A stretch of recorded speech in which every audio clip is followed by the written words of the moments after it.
and encouragement along the way. MP Dodge has a unique mentoring program for new agents. It's helped jumpstart my career and has a supportive management team and administrative staff. So if you're contemplating a career in real estate, look no further than MP Dodge. It will be the best decision you make. Eustace Body Shop, where our customers send their friends. That's the greatest compliment we can receive.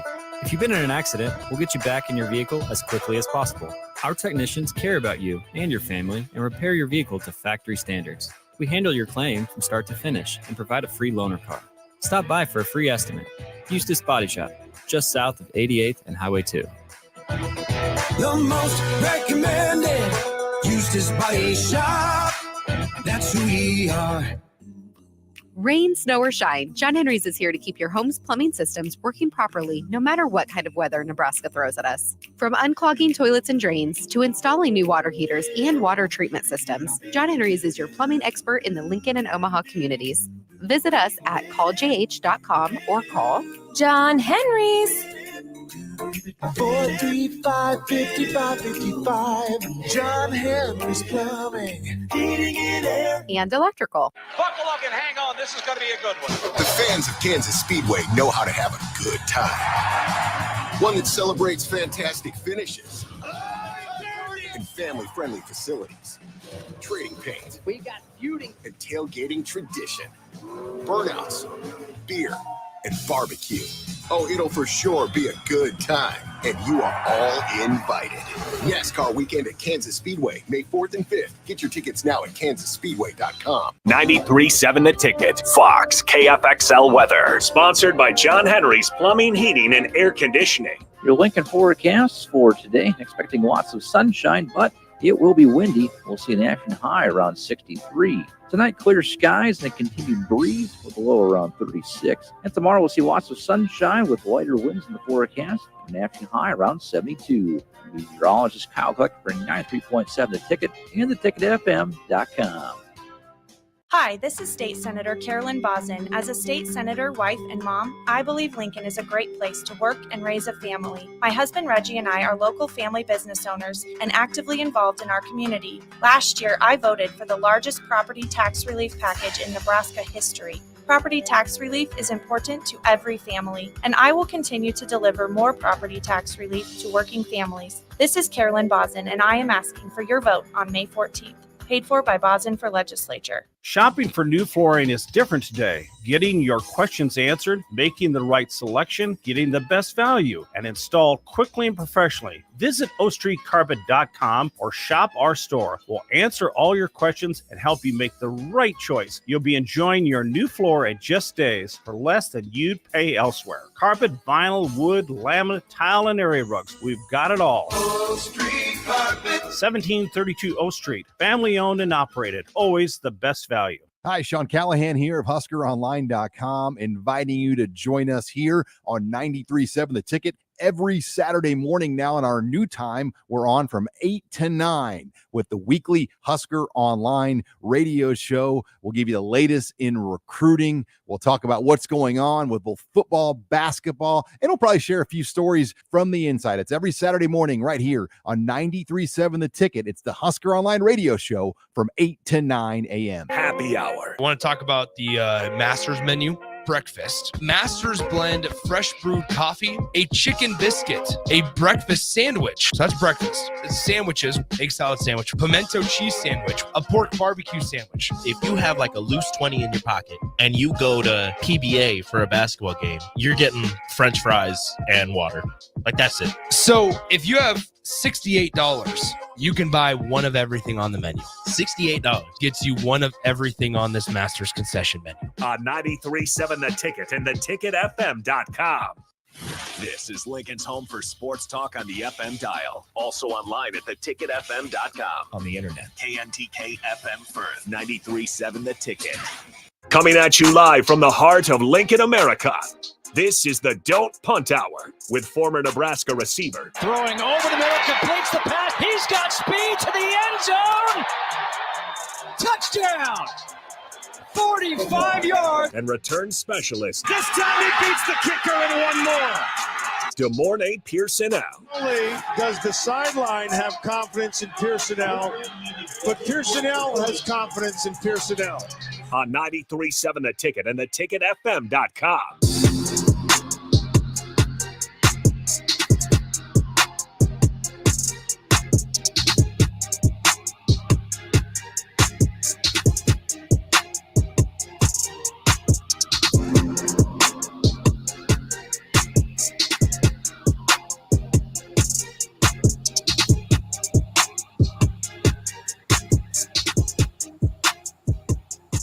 All right, welcome in to the Don't Punt Hour with Des Moines Pierson-El, the host as always. And again, Harrison Arns on the ones and twos. If you guys want to join in at all, Starter Heyman text line always available to you, 402-464-5685. Streaming Facebook, YouTube, Twitch, Twitter, and of course, Allo Channel 961. But nonetheless, we got Des Moines Pierson-El, the host as always. How's it going on this Thursday night, man? It's going good, enjoying the day. The wind sucks. I'll say that much. Just right off the bat. Ridiculous. Better than being cold and rainy and snowy. Nah, dude, I'll take the cold. The wind, I'm out for. The wind is miserable. As a Midwestern, I can adjust to the cold. The wind, never get used to it. It's just incredibly annoying. You try to take anything outside, trash bins blowing over all over the place. Not fun. But we're not here to talk about the weather, even though we start out with that quite a bit. I do want to talk about, just right off the bat here, we got to talk about Nikola Jokic some more.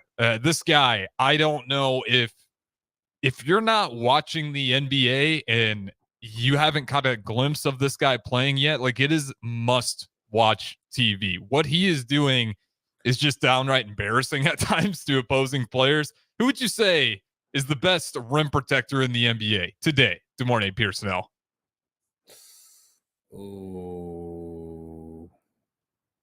Because if it's the guy I think you're going to say, I got some fun stats. That's a difficult. That's a tough one. When I think of like rim protector, I think of Shaq, Dwight Howard. Mm-hmm. I'm talking players in the league today, though. I know that's what I'm saying. Like I don't think nobody's giving me like that type of feeling right off the bat. Okay, fair enough. Rudy Gobert, would you say he's at least in the conversation? Yeah, he's at least in it, yeah. Okay, that was the guy for me. And the reason why I wanted to bring him up in particular is because Jokic just downright embarrassed the man yesterday. Just embarrassed.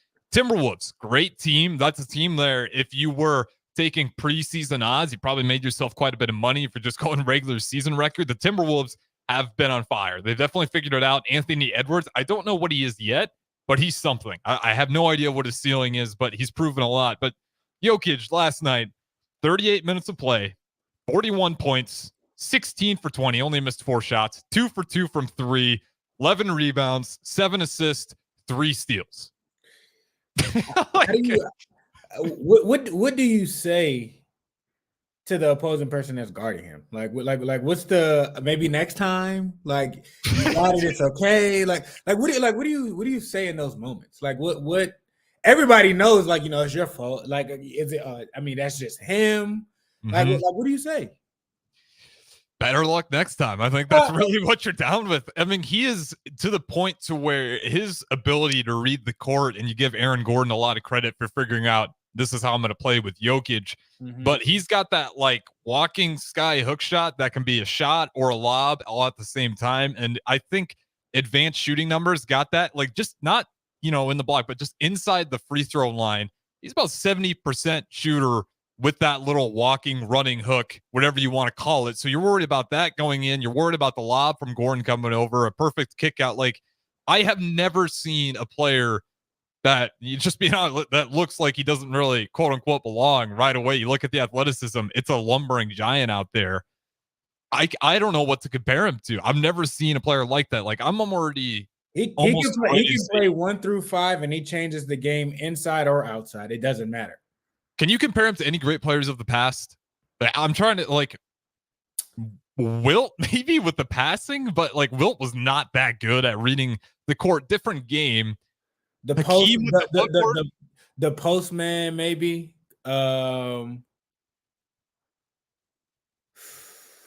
His game is different. Like it's evolved. So it's just not. He's just not in one category. So you kind of got to get well, who were the first versions like of that, and kind of say like it's stuff off of that. Kyle Drexler, the Postman. Weirdly enough, Magic pops in my head just because of that 1-5 ability, the passing, the ability to finish inside. I could see that. There's nothing wrong with that. Yeah. Different styles of how they do it, but in terms of their effectiveness, like both of those guys can completely demoralize a team.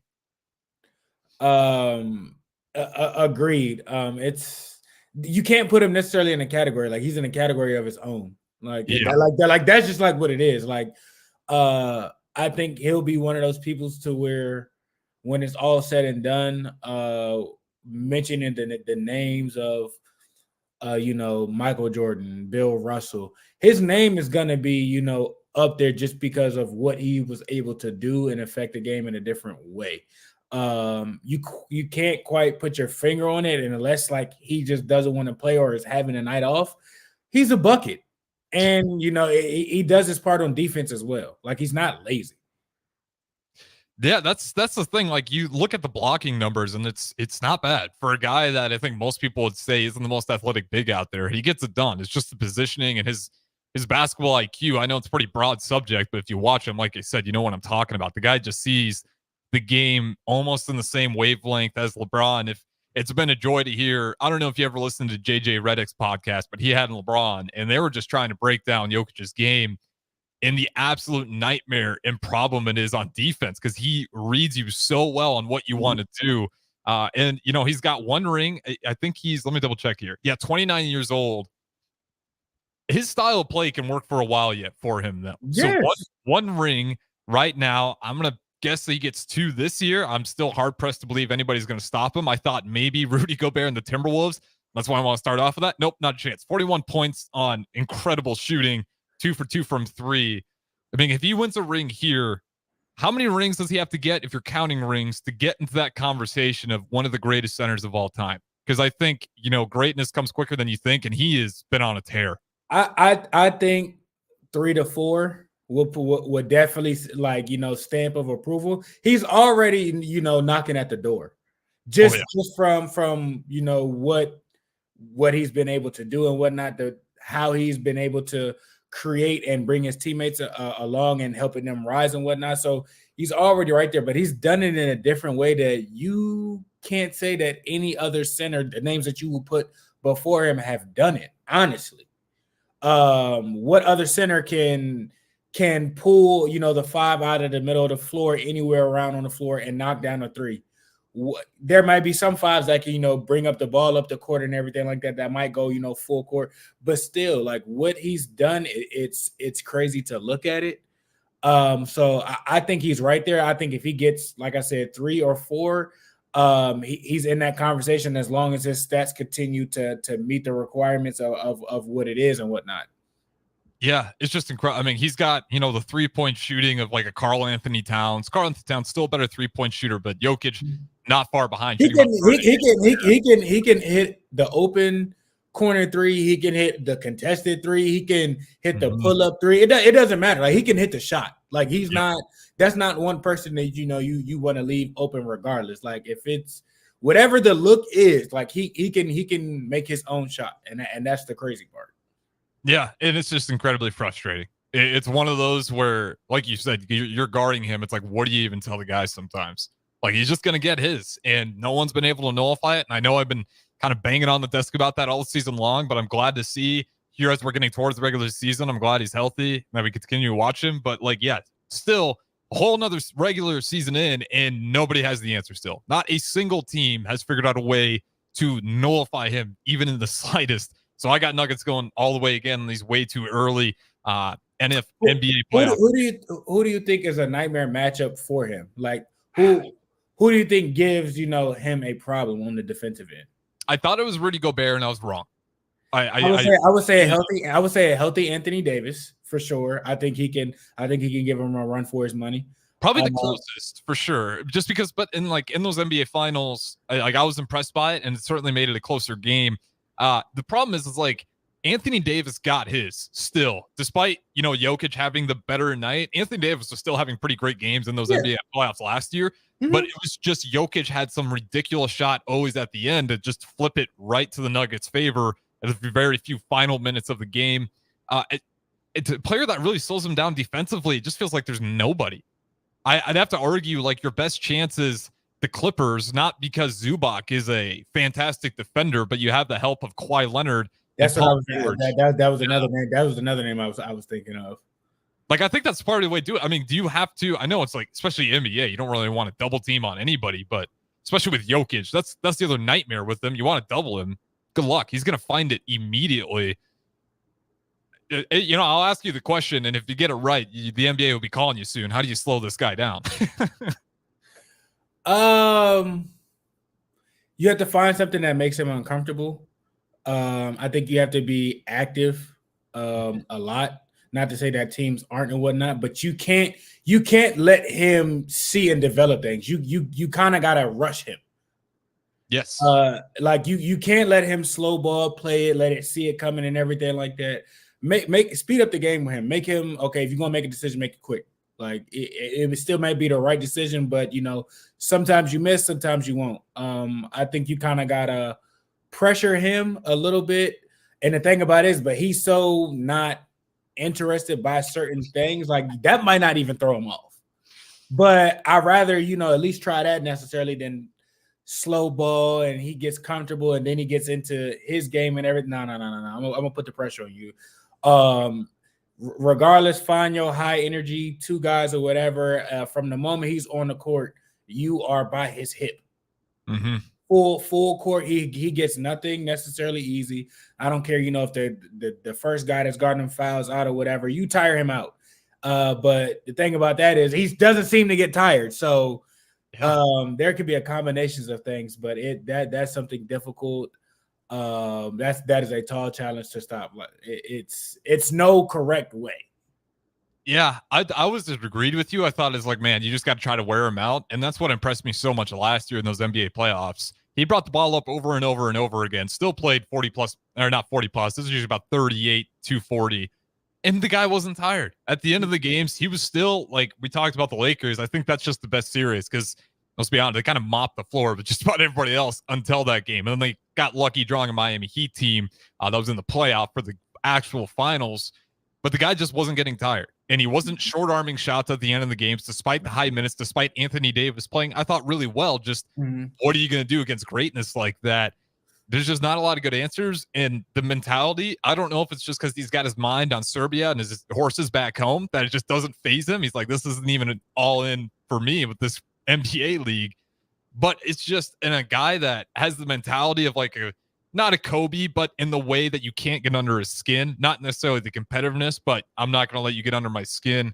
The shot making of elite guards out there, the creativity of LeBron James, like he's just got so much going on all at the same time. And I'm really curious to see, ring number 2. I'm kind of thinking it's going to happen again. I don't see anybody slowing them down because we'll look over in the West here before we kind of move on to some Nebraska football because we do got quotes from Raiola and as well as a few others as well. So we'll play those in those second segments. But you look at the Nuggets, that there's a big game, and this kind of tells you a lot. Last year, the Joel Embiid, Jokic, who's the MVP, it got kind of close.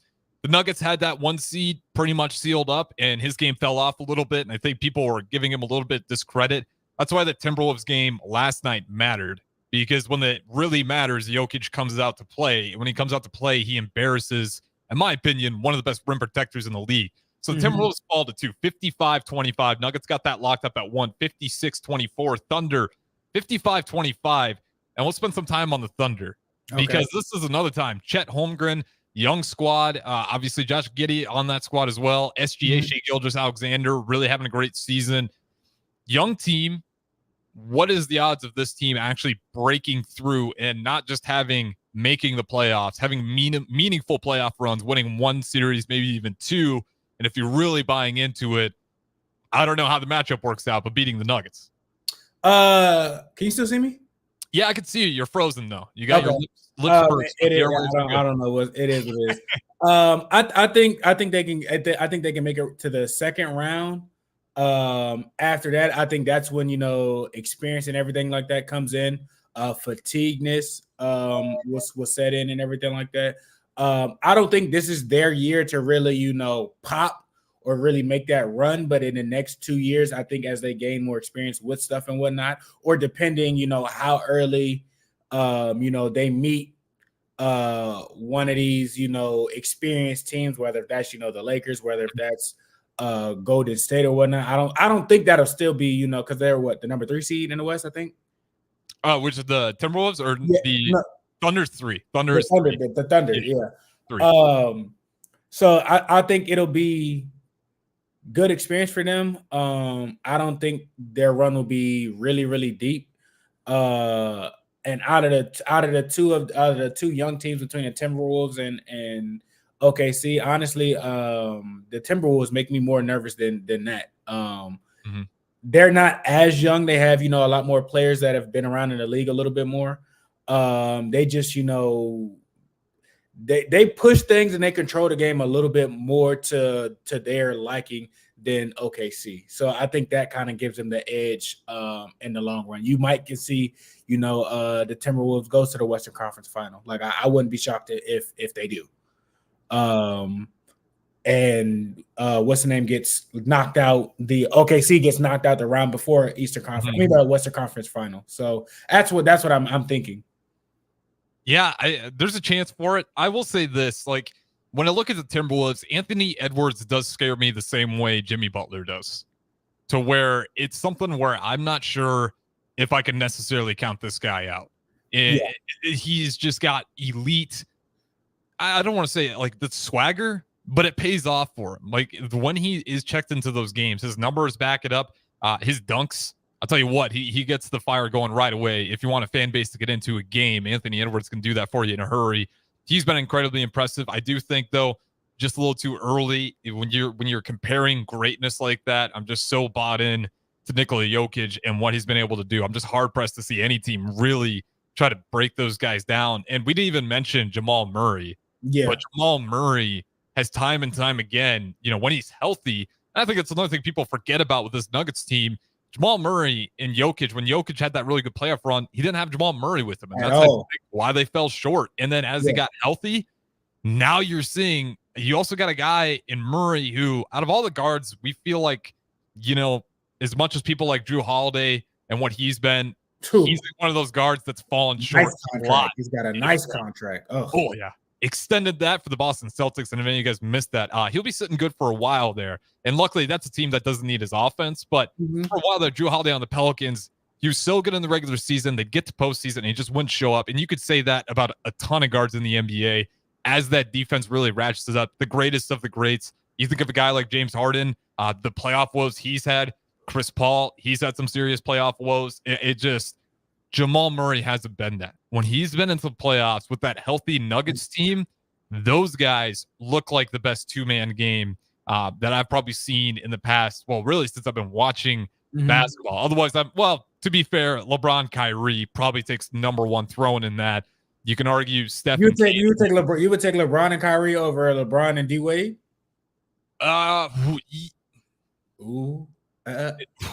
Dude, that's tough. I think I would. I think I still. Well, they had Kevin Love, and Kevin Love was playing really well on that Cavaliers team too at that time. And they had Chris Bosh. So what are we talking about? Yeah. Okay. That's a great question. Which big three's better? Give me Miami. It's no choice. Yeah, I was just saying, give me Miami. It's not close. If we're adding Bosh to the mix, I'm taking Miami. And D Wade was elite at that time. He was definitely one of the best guards in the league. Kyrie Irving was an up and coming. You could argue he had the best handles in the league, but the consistency wasn't quite there for him yet. That was LeBron's prime. He was a freight train. Like if he had a step across the 3-point line, it's a dunk. Period. Period. Like I think that is unmatched. That was probably one of the scariest things that the NBA has seen. I know they created the super teams or whatever. But teams literally started stacking up to stop that. I mean, he was just an absolute monster in there. And just as we're kind of talking about it, we want to talk about that year. I was looking up some stats earlier, and I still got them pulled them up here. LeBron James, the year he won his first MVP, 2009, 24-year-old leading the Cavaliers, 66-16 record. He did lose in the Western Conference Finals, but this is kind of prime LeBron era. He averaged 39, 8 and 8 on 59% true shooting against the number one ranked defense in the league in that Western Conference Finals loss. And that was to the Orlando Magic. And it just goes to show, like, LeBron James at that time was an absolute monster. And the fact that he's as old as he is now, you mentioned at that time, it was at the free throw line and a running start, and he could jump from a free throw line and throw it down. Darn, now today at his age, it's like one step inside the free throw line, and he could still posterize just about anybody out there. I'm probably going to go with Miami Heat, the big three, if we're comparing those two, just because that run was unreal in itself. But let's talk about another guy as we're kind of NBA here. And for all those listening, 402-464-5685. We will transition into some Husker football in these next two segments. And we'll get to Morning Pierson on the Allo VIP line as well. Facebook, YouTube, Twitch, Twitter, Allo Channel 961. Comment on those as well. Shout out to Terrell Farley. It says, what's up off of Facebook. You guys can do the same. Zion Williamson. I want to spend a little bit of time on him. Pelicans sitting sixth in the Western Conference. And if you get annoyed at talking about the Western Conference too much, the Eastern Conference just needs to win more. And I'll give you that. Yeah, it's just the Eastern Conference. It's like you're looking at the same teams year after year. I will say, I'll give some time to the East, but it won't be nice. Charlotte Hornets, incredibly disappointing. You know, the Gordon Hayward, LaMelo Ball, they can't ever seem to figure it out over there. I thought that'd be a fun team, and they just can never figure it out. Despite Michael Jordan giving away the team, it still just seems like top to bottom problems over there. But Zion Williamson this season, he's averaging 22.9 points per game, 57, rounded up 58% field goal percentage. 3-point shot, not bad. He doesn't take very many. Very low sample size, but 35%, rounded up to 36. Rebounds is what bothers me, though, about him. 5.8, assists, 5, steals, 1, blocks, less than a block a game. I thought this was going to be a resurgence. He has played a lot better. His last game, 22 points. The game before that, 29. He was out for the Spurs, but 15, 30, 25. He's putting up good numbers. The efficiency, not bad, 58%. But what is the ceiling for you now? I mean, we're seeing a good, healthy run from him, but I'm still not overly impressed. I'm not convinced. I'm not convinced. I'm not convinced at all. I'm not really impressed at all. He's gotten it going on the right track, but I need more consistency, more dominance before I can be like, okay, well that's his game. So give me another year, and we can reconvene on that question. This is probably his best season yet in the NBA, and I think he's kind of matured a lot from where he was. And that's probably a lot to do with it. Now he just kind of has to, continue to like establish, his dominance and what his game is. And they'll start to, build and put, other pieces around him. But he has to be more consistent. Yeah, by far. And he's got to be more consistent in every aspect as well. Yeah. When he got drafted to the Pelicans, I remember that first game. It was versus the San Antonio Spurs, I believe, too. When he first got his start out there on live TV, and it was incredible. I think he went like 5 for 5 from the 3-point line at the end of the game there to go ahead and try to win things for the Pelicans. That's when they had that addition of Lonzo Ball on the team, Brandon Ingram, Josh Hart, after that big AD to the LA trade. And I thought, oh my God, the Pelicans, this small market team, they finally got someone. They got someone who can try to elevate that market. And then, of course, the injuries, the weight things, the DMs, that wasn't a great story. He's popping up in there.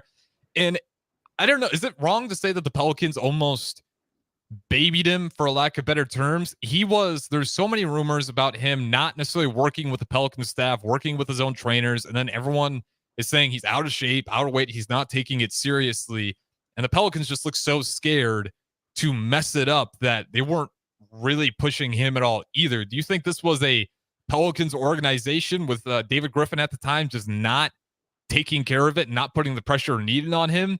Or do you think this was just inevitable wherever he landed, and this is all on Zion to try to figure out his own game at the next level? I mean, he at that time, he was a grown man, first overall pick. You tell me, and someone in that position, how much are you necessarily going to dictate and tell them what they're going to do? So, I mean, I think it's a combination of both sides. They might have been, a little bit eased off and relaxed and kind of giving in a little bit too much. And then Zion just, being too much of a diva to where it's like, he wasn't doing that he wasn't doing that down at Duke. Coach K wasn't having that. Yeah, no, Coach K. So I think, him just taking advantage of what stuff is and whatnot, and maybe the respect necessarily wasn't there, and he just did things his own way. But I think both parties have their involvement in that situation. I think it's a fair assessment. It definitely felt like both ways. I thought the Pelicans organization was being like way too soft. Like, he's a young guy and he doesn't have a whole lot of reason to do things another way. But the weight thing, it was somewhat of a problem, especially when you're that explosive. Yes, it can work in your favor, but when your play is just so explosive like that, you'd love to lose a little bit of weight too, get in better shape, keep you play longer minutes that way as well. It just felt like they were being too soft. And Zion Williamson, again, number one pick, kind of like Russell Westbrook, where everyone's kind of denied me. Why would I listen to you now? I feel like that might have been kind of the same personality. I will say this, though. He's only 23 years old. It's crazy to think that he's even younger than me. 23 years old. He looks as good as he has. He looks healthier than he has.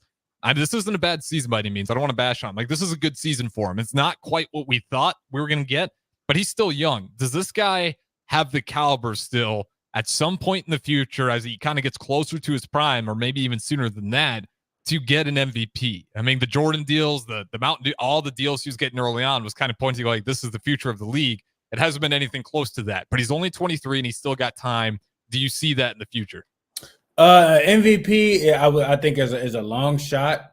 He has to do some things different and take over games and be kind of what he was or what he was trying to be coming out in college. If he does that, then yeah, it can be obtainable. But again, he's only 23, so that can happen at 24, 25, and 26. It's just he has to continue to change things around and keep climbing the mountain.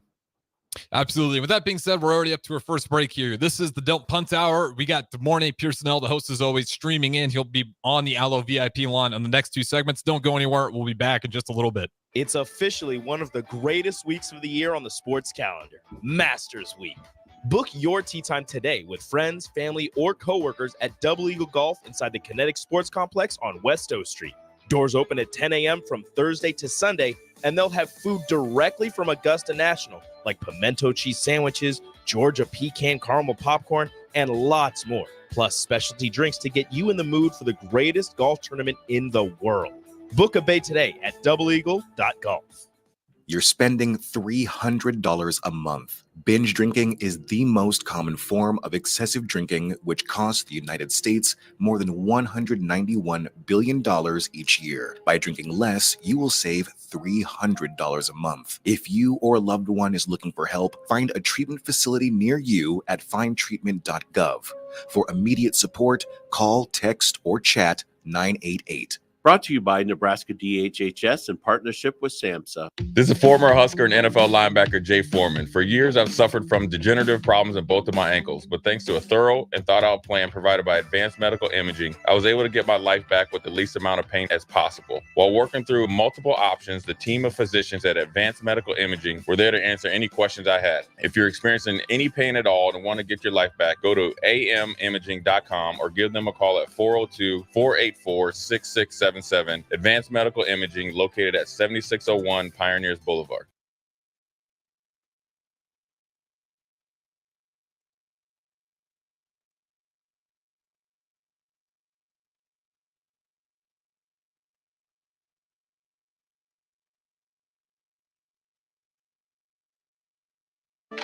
Sandhills Global is hiring. With their fast-paced, growing culture, they have hundreds of new openings in sales, marketing, traveling support, software development, web design, and more. Full-time roles offer a 4.5-day work week, along with flexible internships in most areas. Career and internship opportunities are available at our global headquarters in Lincoln, Nebraska. Find your fit today at www.sandhills.jobs.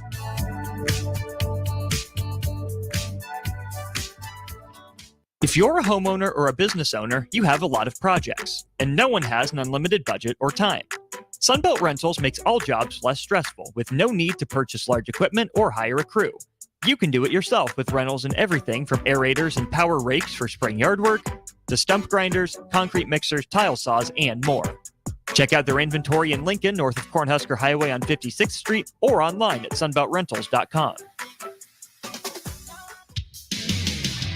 Hockey season is winding down for the Lincoln Stars. Our final home game is Friday, April 12th, as we take on the Sioux City Musketeers at 7:05 at the Icebox. It's Fandemonium all night long as we salute our great fans with prizes throughout the game. Don't miss out on your last chance to catch the Stars take the ice this regular season. Purchase your tickets now at lincolnstars.com. The captain, Vershawn Jackson. Mike Minner, what's up, bro? When you look at Dylan, you're looking at quarterbacks that kind of come around once every 20 years. And this is a kid I'm looking at, I don't know how old he is, 17, 18 years old. And he is already directing things that 17, 18-year-old kids should not even know. Changing the line protection. Okay, guys, I don't know what we've been 2 weeks of practice. Come on, man. Well, we got guys in the National Football League that can't do that. Happy hour. I want to talk about the Masters menu. Breakfast. Masters blend fresh brewed coffee, a chicken biscuit, a breakfast sandwich. So that's breakfast. Sandwiches, egg salad sandwich, pimento cheese sandwich, a pork barbecue sandwich. If you have like a loose 20 in your pocket and you go to PBA for a basketball game, you're getting French fries and water. Like that's it. So if you have $68, you can buy one of everything on the menu. $68 gets you one of everything on this Masters concession menu. On 93.7 The Ticket and theticketfm.com. On the block with Strick and Austin. When you're in New York, Nick, in New York, I mean, you're talking about, you see mafioso types. You go into a restaurant and you would literally eat. Hey, come on over here. You know, they you know, I don't know how to say it. I don't got the accent, but they would say, come, Strick, come here, come over. Have a drink on me. And what are you going to do? Say no? You not say you no don't to that? say no to the drink. You don't say no. Weekdays from 2 to 4 on 93.7 The Ticket and theticketfm.com. This is the Don't Punt Hour on 93.7 The Ticket and theticketfm.com. Here is your host, DeMornay Pierson-El.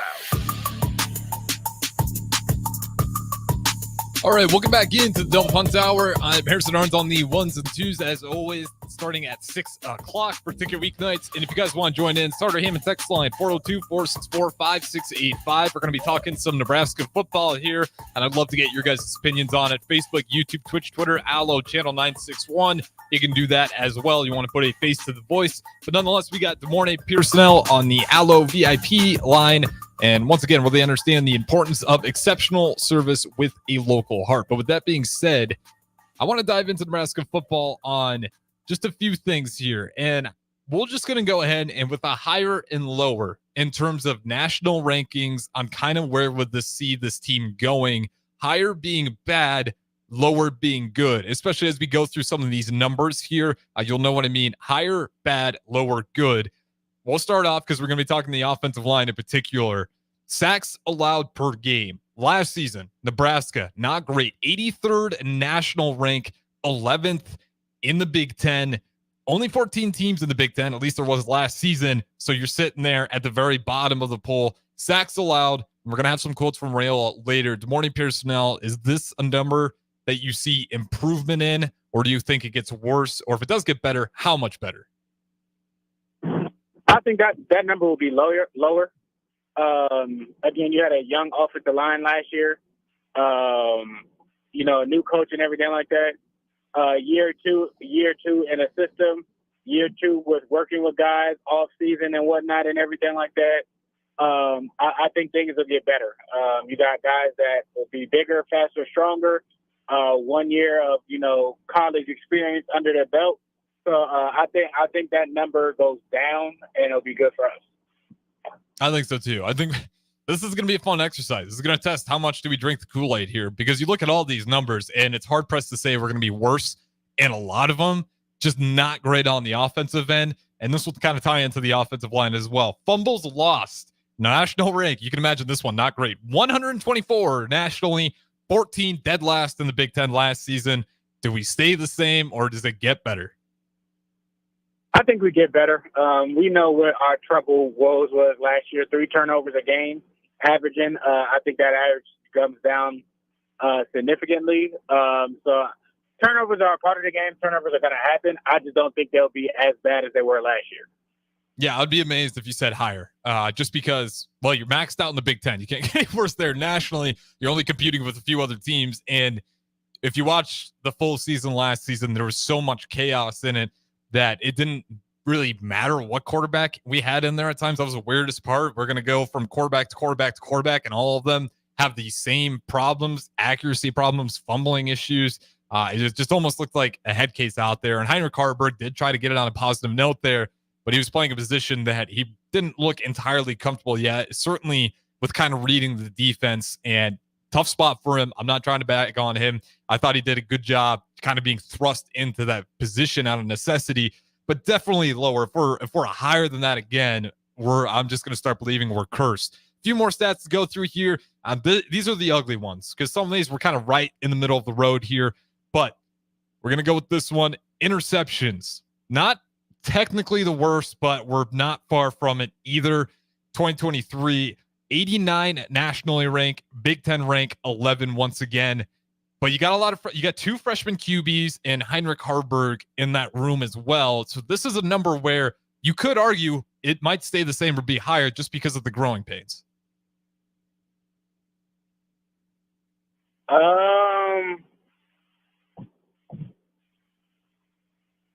Again, I don't think it's going to be as bad as it was last year. Interceptions are going to happen. I think they've addressed the problem with bringing in, extra help, extra eyes to kind of get away from that.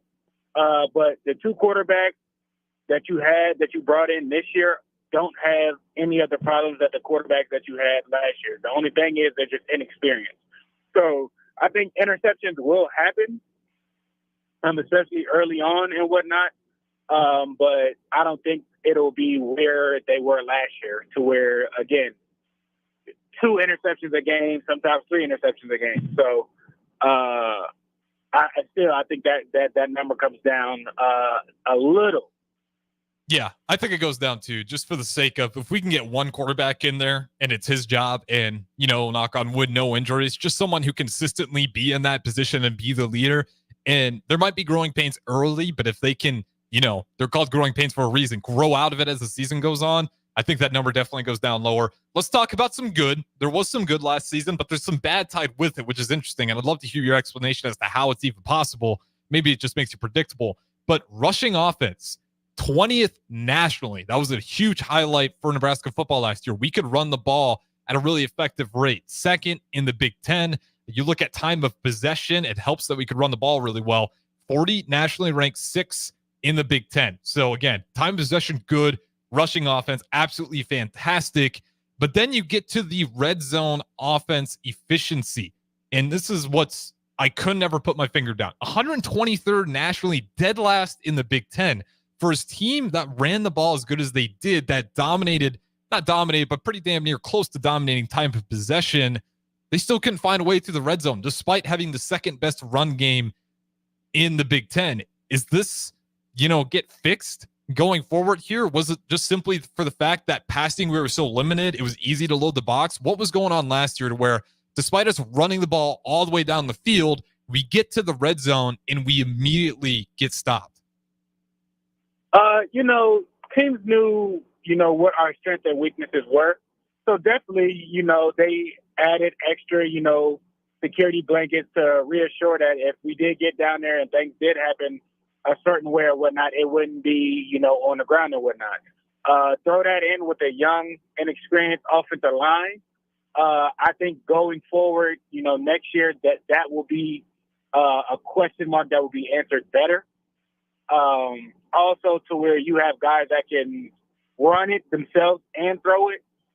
So that'll keep a defense, more balanced. And there's not a consistent rotation of running backs that we know, or we should know who the guy is. We don't have to, worry about, someone who we thought was going to be it, but just quite didn't pan out. So I think you'll have a lot of questions answered. These coaches will have, year 2 under knowing majority of the guys that they have there, so they know what they can and can't do, and will have a better plan of attack there. So I think that will be better. Yeah, I think so too. I just think we were very limited, and it's easy for teams to predict. It's like, especially if early on, just about every quarterback had a throw at the very end of the game in the red zone that ended up in disaster. And I think a lot of teams knew Nebraska was kind of biting their cheek whenever we got towards there, really nervous about turning it over when we got safe running the ball. I won't ask you higher or lower on this one just because the rushing offense, yes, it was second in the Big Ten, 20 nationally. I think it's going to go lower just simply for the fact that we can pass the ball a little bit more if the quarterbacks we brought in are as good as said to be. But do you expect the same efficiency with it? Not necessarily overall numbers, but when we do decide to run the ball, do you think it will be just as efficient as it was last season? Because you said it, rotating room of running backs, but despite that, I mean, we were consistent running the ball. I think that'll actually still be kind of high, just with the new teams added into the conference. They aren't prepared for the physicality of the Big Ten. I think we've seen that year in and year out. What majority of the Big Ten teams playing, some of these Pac-12 teams or some of these, other conferences and whatnot. So I don't know if we'll be, 1 or 2, but I think, within the top 5, just because of when the game comes on in those late seasons and you got to go to Minnesota, you got to go to Penn State and Ohio State in, October, November. I think, some of those West Coast teams who aren't, used to that, playing in that cold differently, I think, that's where certain things will get exploited. So I don't think we'll fall, but I don't think it'll be drastically. I still think, it'll be up there because you understand who you have in your running back room, so there's no mixed in and mixing out. Year 2 in the offense, year 2 with the offensive line being together and whatnot. So, and then also, with hopefully the passing game being developed, you being able to pass the ball opens up for you being able to run the ball. So I think, you'll see, bigger runs broken off and whatnot just because we'll be more balanced. Yeah, I'm with you there. I think the consistency will be there.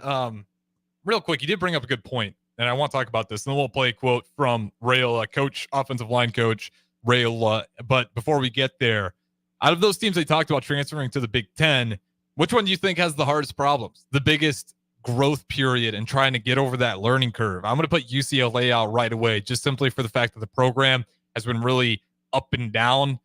More down than up, if that. And I do think out of all the teams from the West Coast, they're going to have a tough time transitioning. Oregon, they play speed, but I have more faith in them to be able to kind of figure that out quicker. Obviously, USC and Washington as well. I think Washington is going to transition the best because they do play some of that bully ball from time to time. Out of those teams joining the Big Ten, which one do you think is going to have the hardest growing period?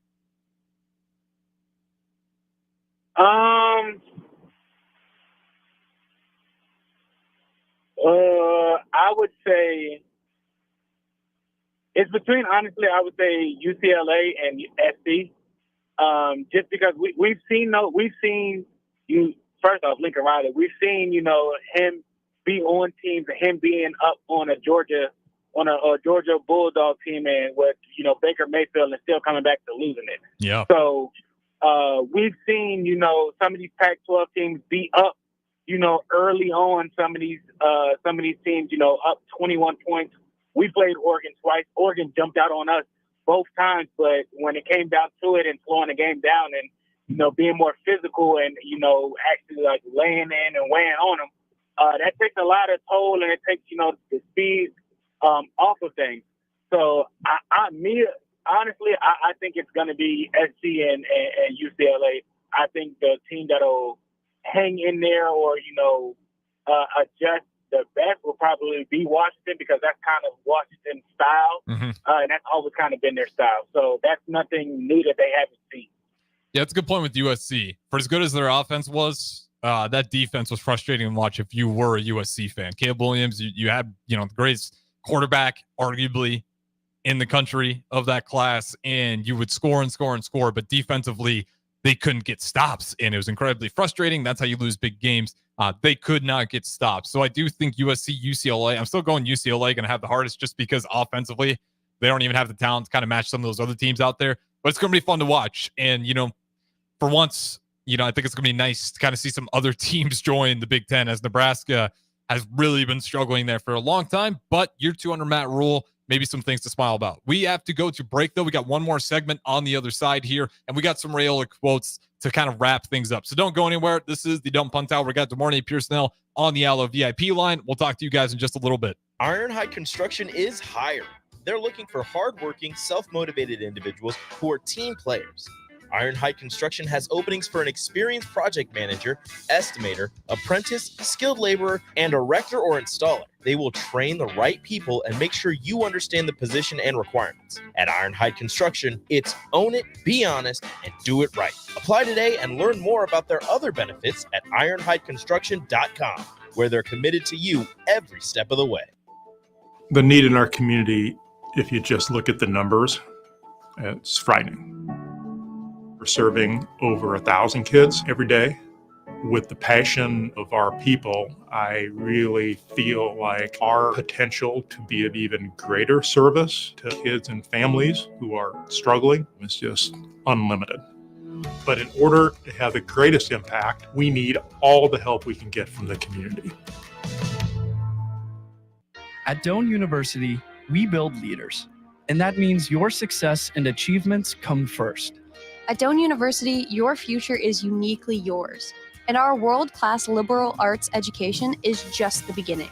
We invite you to schedule your campus visit and experience why Doane University will start you on your journey to your future career.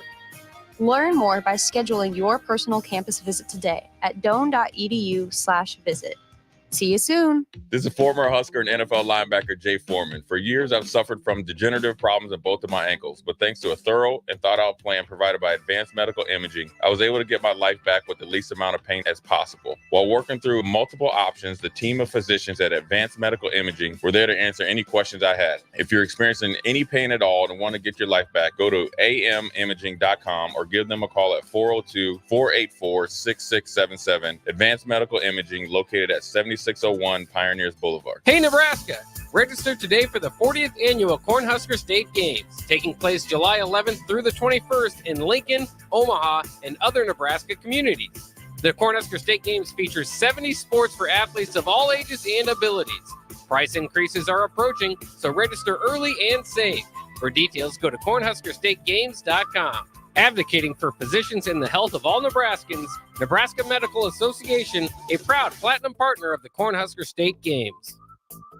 93.7 The Ticket, Fox, KFXL weather. Brought to you by Bryant Air Conditioning, Heating, Electrical, and Plumbing. Your Lincoln forecast for today, expecting lots of sunshine, but it will be windy. We'll see an action high around 63. Tonight, clear skies and a continued breeze with a low around 36. And tomorrow, we'll see lots of sunshine with lighter winds in the forecast and an action high around 72. The meteorologist Kyle Cook for 93.7 The Ticket and theticketfm.com.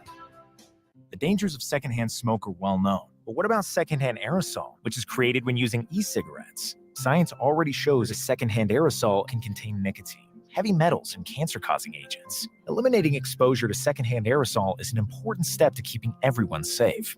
Breathe easier knowing the facts.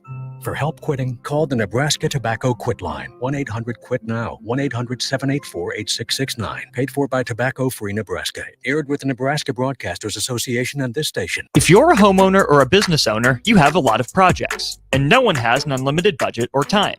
Sunbelt Rentals makes all jobs less stressful with no need to purchase large equipment or hire a crew.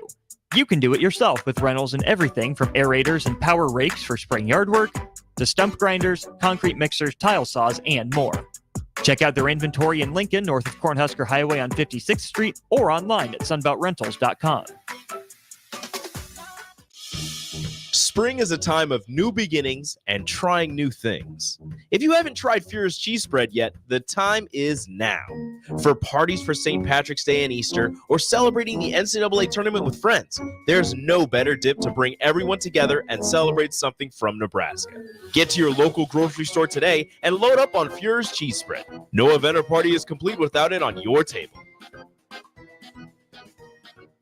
Hey, it's Chad with the Nutrition Authority, inviting you to stop in and check out the all-new complete post-workout recovery, CPR. CPR is ideal for anyone who works out or competes and wants to maximize results. CPR can only be found at Nutrition Authority. Stop in today and try a free sample or visit us at mynutritionauthority.com. Old School with DP and J. So I knew that it was a crapshoot with the grown-up professionals at the highest level. Who's going to bet? I don't know whether the starting center's girlfriend broke up with him, whether his parents have groceries that week. I don't know whether his roommate and him had a fight. So why would I want to bet on that? 93.7 The Ticket and theticketfm.com. This is the Don't Punt Hour on 93.7 The Ticket and theticketfm.com. Here is your host, DeMornay Pierson-El.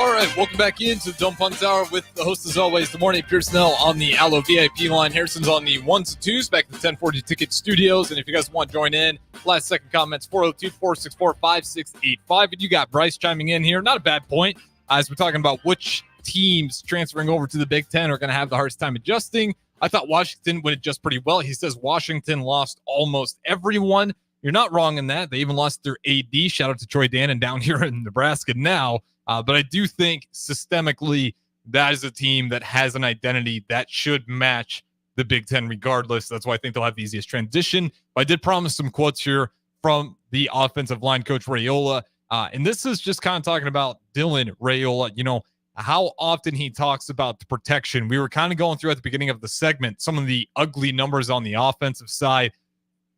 Sacks given up was not a pretty number. So here we got some quotes from offensive coach Raiola on how much he talks about Dylan Raiola about protections.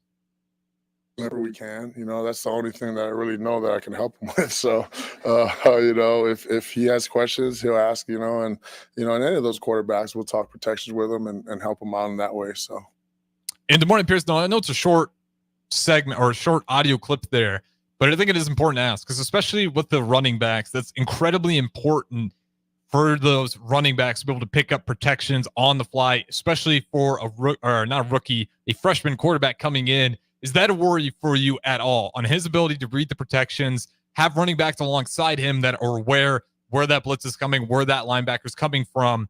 You know, how much of a concern for that is you in year one? Not concerned at all because, you know, at least your top two backs have already played football at the collegiate level. And you know they have a period and they have a period focus, you know, for that, you know, run fits when, you know, the offense is doing, you know, 7-on-7, you know, the running backs, you know, they go down there with, and they'll rotate the quarterbacks to, you know, get that stuff situated and whatnot. It'll be a point of emphasis. I'm not too concerned about that. I would be more nervous if you had two freshmen quarterback and two freshman running backs. That would make me a whole lot nervous.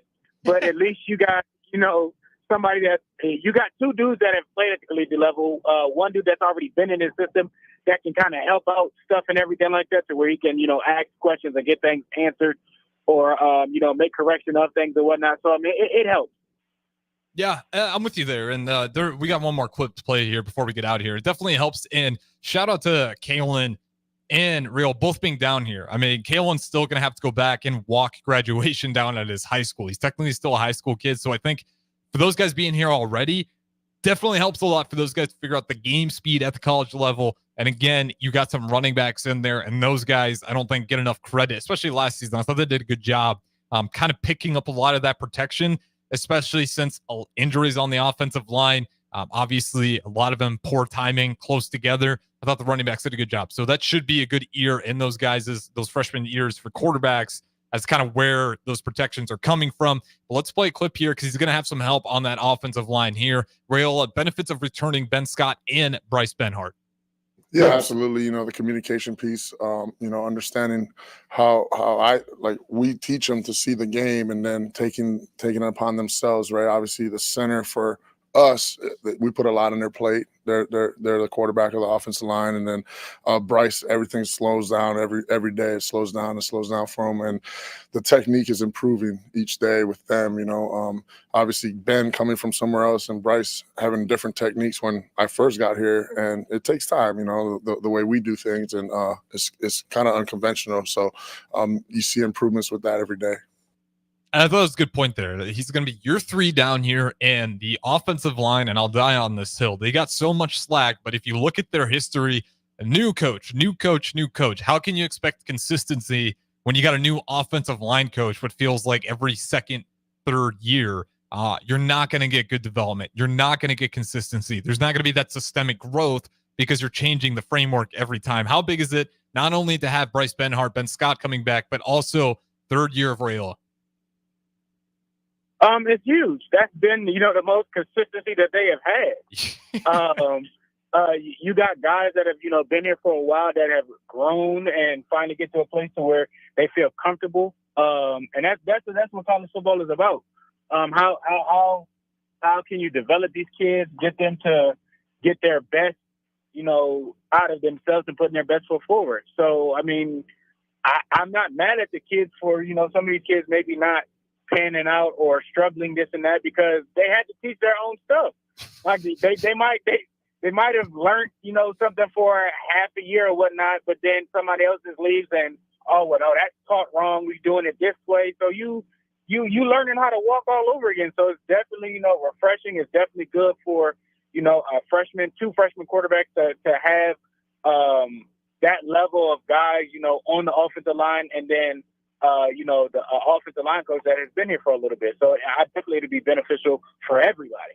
I'm glad you agree with me because that's always been a pet peeve of mine. It's been so easy to blame the offensive line year after year after year. And yes, there is some truth definitely to that, but it's also, we're not setting these guys up very well. And to expect miracles when you're constantly pulling the rug out from underneath them and then sitting back like, oh my Lord, these guys are terrible. How they even play in Power 5? It's like a lot of it is just constantly relearning what you just learned.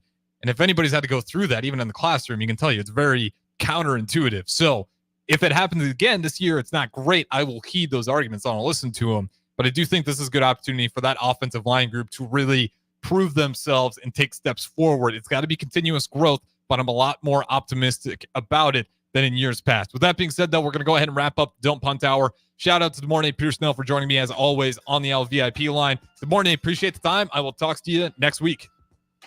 Appreciate you. All right, that's going to wrap it up for us. Once again, shout out to Morning Pierson-El on the Allo VIP line. Really understand the importance of exceptional service with a local heart, but we'll keep Tick Weeknights rolling on here on this windy Thursday evening. If you guys want to join in, feel free, 402-464-5685. It will not be live, but we can try to get the comments in on the next show. We got a pre-recorded show with Nuri. Should be a good one. Good comments in there. So again, don't go anywhere. Tick Weeknights going to keep rolling on.